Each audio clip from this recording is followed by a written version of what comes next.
Good morning friends. स्वागत है आपका डे टू डे लर्निंग पे। तो कैसे हैं आप लोग? आज का सेशन है एसएससी सीजीएल के लिए बेस्ट 25 एमसीक्यूज़ जो कि पीवाईक्यू हैं और ये आपके लिए बहुत अच्छे साबित होंगे। चलिए आगे बढ़ते हैं क्वेश्चंस के साथ। फर्स्ट क्वेश्चन है 2011 की जनगणना के अनुसार निम्नलिखित में से किस राज्य में जनगणना के घनत्व न्यूनतम है? ऑप्शन है सिक्किम, अरुणाचल प्रदेश, मिजोरम और नागालैंड। तो इसका आंसर है अरुणाचल प्रदेश, जिसमें कि न्यूनतम जनसंख्या थी। और वही बात करें अगर अधिकतम की, तो अधिकतर बिहार थी। और सिक्किम की जनसंख्या जो कि बात करें वो न्यूनतम जनसंख्या है। ये न्यूनतम जनसंख्या घनत्व की बात हम कर रहे थे और न्यूनतम जो जनसंख्या थी वो सिक्किम थी, वही अधिकतम उत्तर प्रदेश की थी। आइए आगे बढ़ते हैं। निम्नलिखित में से किस वर्ष में पुर्तगालियों ने गोवा पर विजय प्राप्त की थी? ऑप्शन है 1510, 1579, 1526 एंड 1590। इसका आंसर है 1510। बात करें तो 1987 में 1987 में गोवा को राज्य का दर्जा प्राप्त हुआ था। आगे बढ़ते हैं। किसकी सलाह पर गांधी जी ने ब्रिटिश भारत की यात्रा करते हुए भूमि और उसके लोगों को जानने का एक वर्ष बिताया? ऑप्शन है गोपाल कृष्ण गोखले, विपिन चंद्र पाल, बाल गंगाधर तिलक और लाला लाजपत राय। इसका आंसर है गोपाल कृष्ण गोखले। ये गांधी जी के पॉलिटिकल गुरु थे और साथ ही इन्होंने एक साप्ताहिक समाचार पत्र भी निकाला था जिसका नाम था द हितवाद। आगे बढ़ते हैं। और साथ ही इनके फैक्ट्स के बारे में और बात करें अगर, तो 1905 का जो कांग्रेस अधिवेशन हुआ था वाराणसी में, उसकी अध्यक्षता भी इन्होंने ही की थी, 1905 का। आगे बढ़ते हैं। भारतीय जनता पार्टी की स्थापना निम्नलिखित में से किस वर्ष में हुई थी? ऑप्शन है 1957, 1934, 1980 या 1967। आंसर है 1980। निम्नलिखित में से कौन सबसे तेज 12,000 एक दिवसीय रन बनाने वाला क्रिकेटर है? विराट कोहली, सचिन तेंदुलकर, कुमार संगकारा या रिकी पॉन्टिंग। आंसर है none other than Virat Kohli. आगे बढ़ते हैं। निम्नलिखित में से कौन सा एक निष्क्रिय विटामिन डी है? ऑप्शन है टोकोफेरॉल, थाइमिन, एर्गो कैल्सिफेरॉल और एस्कॉर्बिक अम्ल। इसका आंसर है एर्गो कैल्सिफेरॉल, जिसको विटामिन डी कहते हैं। वही बात करें अगर टोकोफेरॉल को, तो इसको विटामिन ई कहते हैं। वही थाइमिन को बोले तो ये विटामिन B1 है और एस्कॉर्बिक एसिड को बोले तो ये विटामिन सी है। आगे बढ़ते हैं। उदासीनीकरण अभिक्रिया में एक नया पदार्थ बनता है जिसे डैश कहते हैं। ऑप्शन है धावन सोडा, मीठा सोडा, मिर्च या लवण। इसका आंसर होगा लवण। निम्नलिखित में से कौन सा महोत्सव माही और सोम नदियों के संगम पर मनाया जाता है? ऑप्शन है मरियामन महोत्सव, सरहुल महोत्सव, बाणेश्वर महोत्सव या ट्यूलिप महोत्सव। इसका आंसर है बाणेश्वर महोत्सव। आइए आगे बढ़ते हैं। निम्नलिखित में से किस गुरु ने गुरुमुखी लिपि का आरंभ किया था? ऑप्शन है गुरु अंगद देव, गुरु अर्जुन देव, गुरु नानक देव या गुरु तेग बहादुर। इसका आंसर है गुरु अंगद देव। वही बात करें अगर, तो इसका सिख का संस्थापक जो थे वो गुरु नानक देव थे और वही जो इनके आखिरी गुरु थे वो गुरु गोविंद सिंह थे, आखिरी गुरु थे। निम्नलिखित में से किस गुरु ने रिपीट हो गया ये। निम्नलिखित में से कौन सा देश शंघाई सहयोग संगठन की 19वीं शासनाध्यक्ष परिषद की बैठक की मेजबानी करेगा? ऑप्शन है भारत, उज्बेकिस्तान, रूस या चीन। इसका आंसर है भारत। वही बात करें तो इसका जो हेडक्वार्टर है शंघाई सहयोग संगठन SCO का, वो बीजिंग में है, चाइना। आगे बढ़ते हैं। हिंद महासागर विश्व का डैश महासागर है? विशालतम, तीसरा सबसे बड़ा, सबसे छोटा या दूसरा सबसे बड़ा? इसका आंसर है तीसरा सबसे बड़ा। वही बात करें तो सबसे बड़ा में अगर कोई है तो वो पैसिफिक ओशन है, प्रशांत महासागर।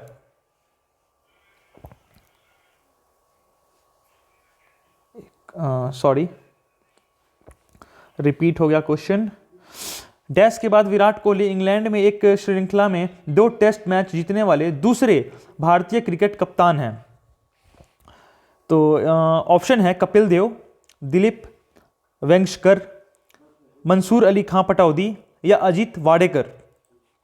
इसका आंसर है कपिल देव, जिन्होंने 1983 में सबसे पहले कप्तान हैं जो वर्ल्ड कप जीते थे। इनको हरियाणा हरिकेन भी कहा जाता है।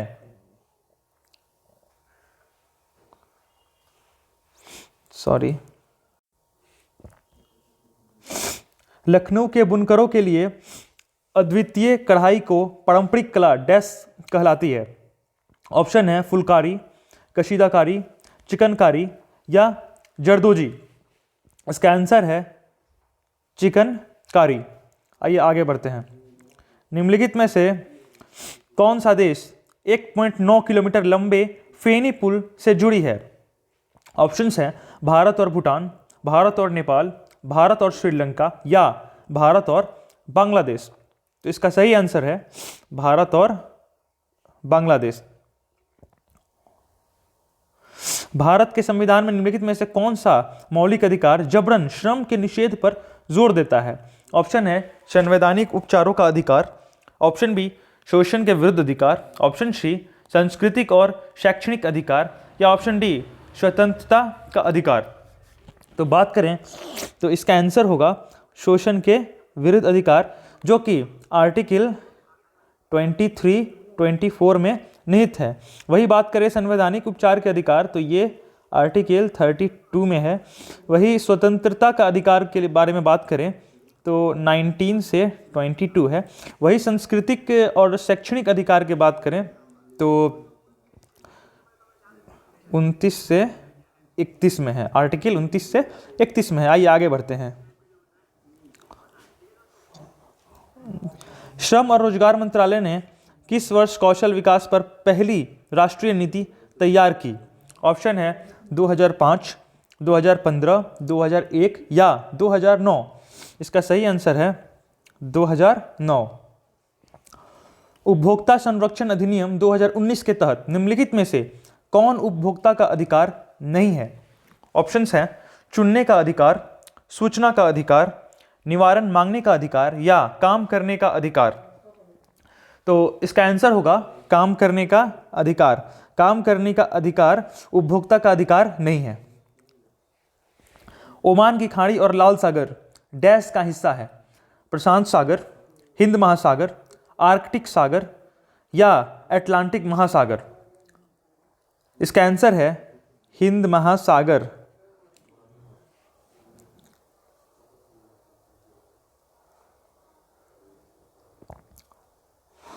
स्वर्ण जयंती ग्राम स्वरोजगार योजना SGSY वर्ष डैश में शुरू की गई थी? ऑप्शंस है 1999, 2005, 2002 या 1995। इसका सही आंसर है 1999। चाणक्य डैश के शासनकाल के दौरान प्रधानमंत्री बने थे? ऑप्शंस हैं चंद्रगुप्त मौर्य, हर्षवर्धन, बिंदुसार या अशोक। इसका आंसर है चंद्रगुप्त मौर्य, जो कि मौर्य डायनेस्टी के संस्थापक भी थे। और हर्षवर्धन के बारे में कहें तो ये वर्धन वंश के संस्थापक थे। वही बिंदुसार चंद्रगुप्त मौर्य के बेटे थे और अशोक बिंदुसार के बेटे थे, जो कि एक महान सम्राट बने और बुद्धिज्म, इन्होंने अपने आखिरी समय में बुद्धिज्म को अपना लिया था। वही चाणक्य के बारे में बात करें तो इनको विष्णुगुप्त भी कहा जाता है। आइए आगे बढ़ते हैं।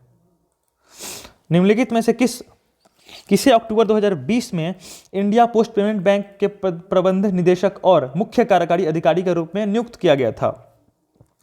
ऑप्शन है सीमा गुप्ता, अपूर्व चंद्रा, जे वेंकट रामू या S अपर्णा। इसका आंसर है जे वेंकट रामू। आगे बढ़ते हैं। निम्नलिखित में से किसे साहित्य के लिए 2020 के नोबेल पुरस्कार से सम्मानित किया गया है? इस क्वेश्चन में हम इसको 2020 के जगह 2022 कर लेते हैं, जो कि अभी 2022 का भी नोबेल पुरस्कार अनाउंस हो चुका है। तो आगे बढ़ते हैं। तो 2022 का जो नोबेल पुरस्कार है साहित्य के लिए, वो मिला है एनी आर्नोक्स को, जो कि 2022 के लिए मिला है इन्हें। आगे बढ़ते हैं। सालार जंग संग्रहालय किस शहर में स्थित है? चेन्नई, बेंगलुरु, हैदराबाद या तिरुवनंतपुरम? ऑप्शन है सही आंसर है हैदराबाद। आगे बढ़ते हैं। चिराग शेट्टी, जिन्हें 2020 में अर्जुन पुरस्कार से सम्मानित किया गया है, निम्नलिखित में से किस खेल से संबंधित हैं? तो ऑप्शन है क्रिकेट, हॉकी, तैराकी या बैडमिंटन। सही ऑप्शन है बैडमिंटन। निम्नलिखित में से किस देश ने नवंबर 2020 में Atal innovation mission serious innovation programme 3.0 शुरू किया? ऑप्शंस हैं भारत और रूस, भारत और ऑस्ट्रेलिया, भारत और फ्रांस या भारत और जापान। तो इसका सही आंसर है भारत और रशिया।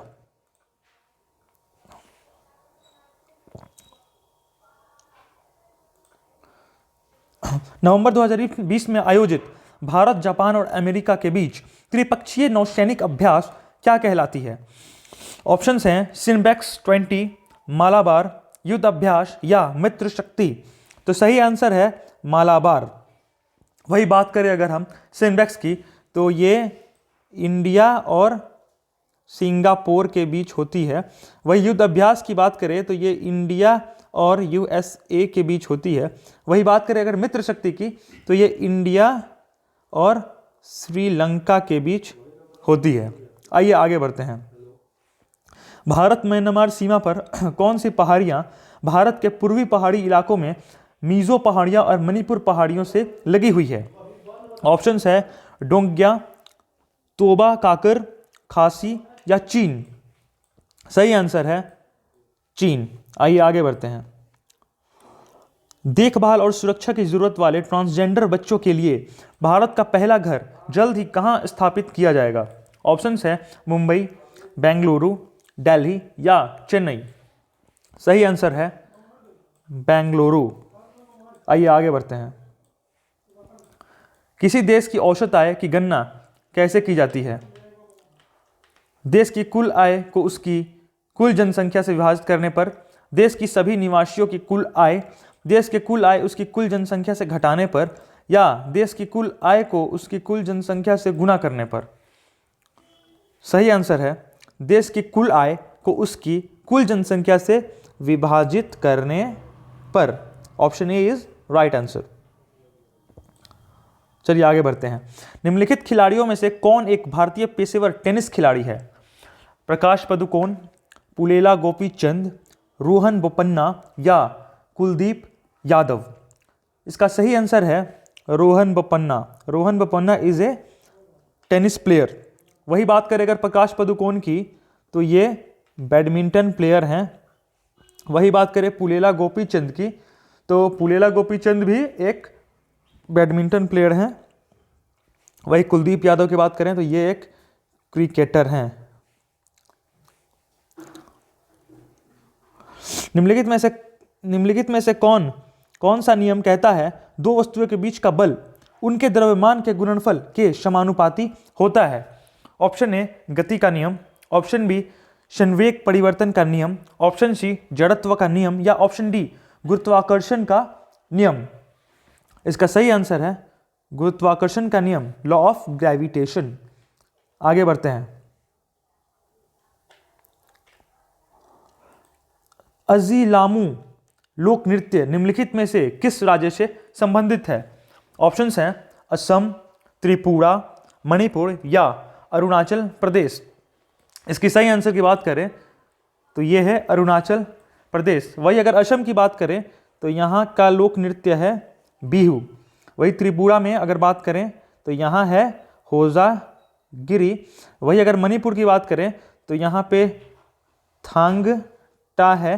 थांगटा मणिपुर का मार्शल आर्ट भी कहते हैं।